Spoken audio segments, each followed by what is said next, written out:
We've got breaking news out of the NBA where the Clippers, Jazz, and Heat have agreed to a big-time three-team trade. ESPN reporting that Norman Powell will be heading to Miami. John Collins sent to LA.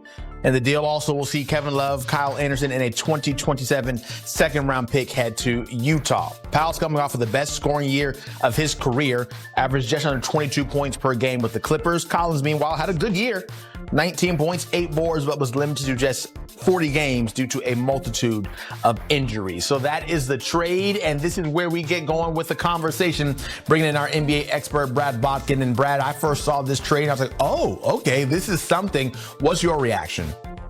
Yeah, I love this trade for both sides. You know, Miami, throughout this offseason, it kind of seems like this is the way for Miami every offseason, where it feels like they're reaching a little bit. It feels like they're sort of on that treadmill of mediocrity and kind of won't give it up and just kind of go into a rebuild. And then they go and they get Norman Powell really for almost nothing. Kevin Love, Kyle Anderson. This is to get a guy who's going to average 20 points a game or did with the Clippers last year, I think over 21. We'll see what he does in the Heat program. But this is a guy who's a 42% three-point shooter. I thought he should have been an all-star last year. To get this kind of player at this stage of the game for the Heat, when the free agency market is basically all dried up, they've tried the Bradley Beal situation out. They fell out of those talks. They're in the market for Kevin Durant. It just seems like nothing's going to happen for them, and they're going to go into next season with Tyler Hero and Bam Adebayo and a team that even in the Eastern Conference can't feasibly compete for anything meaningful. To add Norman Powell, again, an all-star level player, this is a fantastic get for the Miami Heat, and I like it for the Clippers side as well. Yeah, I want to go back a little bit more to the Heat. Like, how did they pull this off? They send away 2 guys on the bench who would sometimes get DNPs and get back a star-level caliber player. How? Because the Clippers don't want to commit to paying him next year. So Powell's on the books for, I think, $20 million this year, somewhere right around there. And he's a restricted free agent next year, unrestricted free agent. So they're getting out ahead of potentially having to give him a major salary boost with the way he played last year and presuming how he's going to play this year. So Miami will have a situation to deal with next summer, and we'll see how Powell works out. But for the time being, they get him at this price because the Clippers are adding front court depth. They like what they have in the backcourt enough, and they're willing to let Powell go to not have to deal with the salary ramifications potentially next year as a free agent. Yeah, that graphic we're showing here, Norman Powell, this is what it would have looked like for the Clippers books had they kept Powell. Now instead they bring in John Collins, a guy who's coming off averaging 19 and 8 this past season, shooting 39% from three-point land. So how is this for the Clippers? You get rid of a guard, you bring back a forward who still can play, and now leaves the exodus of the youth movement that seems to be continuing over in Utah. Yeah, no question. I actually love the move for the Clippers just as much. They are really bolstering their front court depth. They go out and they get Brook Lopez, and then they bring in John Collins here, who everybody lost track of in Utah. You know, he kind of fell off the rails after Atlanta. He felt like almost a guy a couple of times was being talked about in buyout situations. He was just making way too much money for what he was producing. You look up, he's a 19 and 8 guy. He's almost back to a 40% three-point shooter. This is a guy that really helps the Clippers front court depth. They're adding a lot of versatility, a lot of lineup versatility. And again, with the Brook Lopez acquisition, I think the Clippers knew they had to clean their books up a little bit. They don't want to deal with Powell in the offseason. Very, very good player. I really think that for both sides, this is a very good trade. I would grade this probably an A for both sides.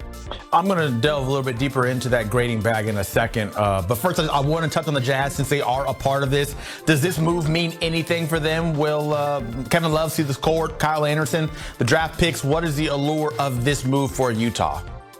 Yeah, maybe. Again, I think they're just not kind of dealing with the Collins situation. They're putting a few picks in their holster here, and we'll see what Utah does. You know, I think the bigger questions with Utah is that they've gotten rid of Sexton.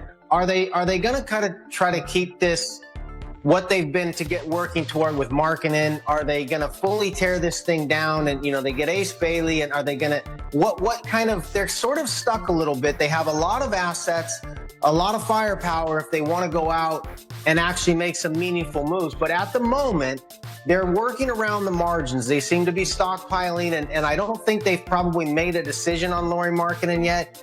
I think they probably play that into the year, take it up to the trade deadline, and just kind of see where they stand. They clearly don't have a move in store right now that they want to dip both feet into the water in. So they continue to operate around the margins, and Danny Ainge is not going to do anything until he's ready to do it. So, I mean, you know, in terms of what this means for the Jazz right now, I think basically nothing. You kind of have to just wait and see what the Jazz are going to do over the next 6 months if they do anything by the trade deadline. Hey, Brad, it's just the Walter Clayton Jr. and Ace Bailey show in Utah. That's what we can look forward to seeing. Not bad. And I'm not mad at that at all. Now I need you to put on that professor cap, and let's get you to grade the trade for both sides, we'll say here. I want you to look at the Clippers, what they get, and then also for the Heat.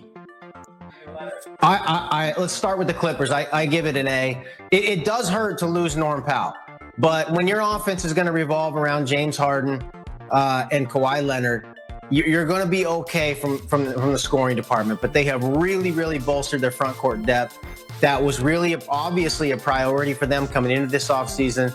To score Brook Lopez, I mean, you think about what Milwaukee gave up to go and bring in Miles Turner. Brook Lopez is, yes, at his age, a diminished version of Miles Turner, but you look at the difference in cost.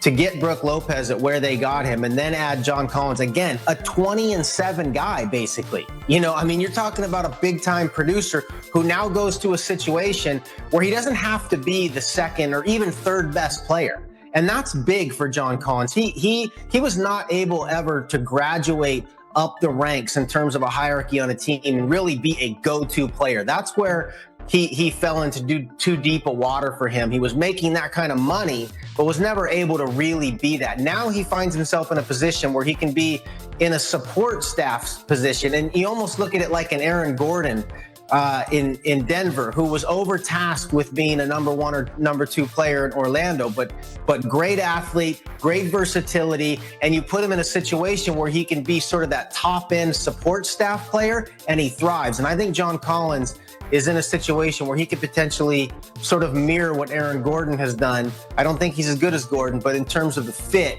I think that's something that he can find with the Clippers, to not have to be the go-to guy, the front court depth. So I give it an A for the Clippers, no question. And then for the Heat, what grade would you give them? I need a letter from you. Yeah, I think it's an A too. I mean, look, they didn't have to give up much. They're going to have to worry about Norman Powell next year, but they can worry about that next year, how much they want to pay him then. To get this is an obvious A to me, unless I'm missing something. You're getting a 22-point scorer, a 42% three-point shooter, an all-star level player for basically nothing. I mean, you're not worried about Kevin Love or Kyle Anderson. Now you can go into next year. I don't think this makes them a contender, but in the Eastern Conference, pretty much anyone can believe anything they want to tell themselves. You go in with Adebayo, Hero, and now Norman Powell. I mean, you've got